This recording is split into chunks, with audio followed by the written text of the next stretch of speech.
Hello and welcome everyone. I am Sergeant First Class Khan with the Special Operations Recruiting Battalion and the Warrant Officer Recruiting Company out here in beautiful Grafenwehr, Germany.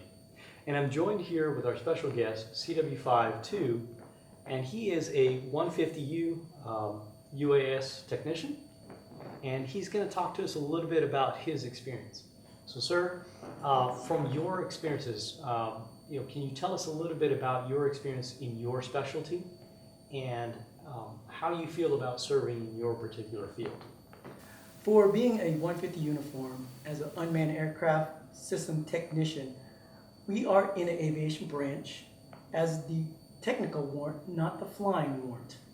And it's very different because in aviation, there's the manned and unmanned side now. So being in the branch, it is tremendous working with the new advanced systems that comes out and operate. So my technical job is to manage all the UAS aircraft system in the Army's inventory. Wow. So with that, but during our managerial portion, we still do our technical job, which is mainly to advise the commanders of how to employ tactically and efficiently with our systems. Wow, that's a lot of great advice there on exactly what your field does.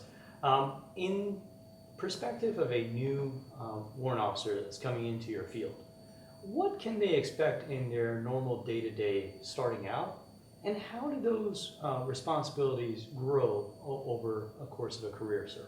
Okay, being in our MOS or our field as a W1, you're expected to be not as the technical expert as of yet, but learning your position while you grow into a maturity of a senior warrant officer. As a W1, you're expected to understand on how to employ and educate the leaders around you. And as long until you move up in the ranks, then you can mostly help innovate the community and help the senior leaders fully understand how to employ the system. Wow, it's a lot of great advice there, sir. Moving on to our next question, for someone that is seeking you out as a person writing their letter of recommendation, what attributes are you seeking in this individual as you are considering writing a letter of recommendation for them, sir? One of the things that I look at is their attributes and their skills and knowledge of their MOS, of our field.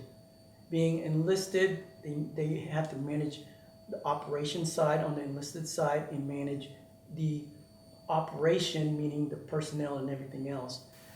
I'm looking for a skilled leader in a way that they can manage the system and also communicate to the leadership, meaning the command and the command structure.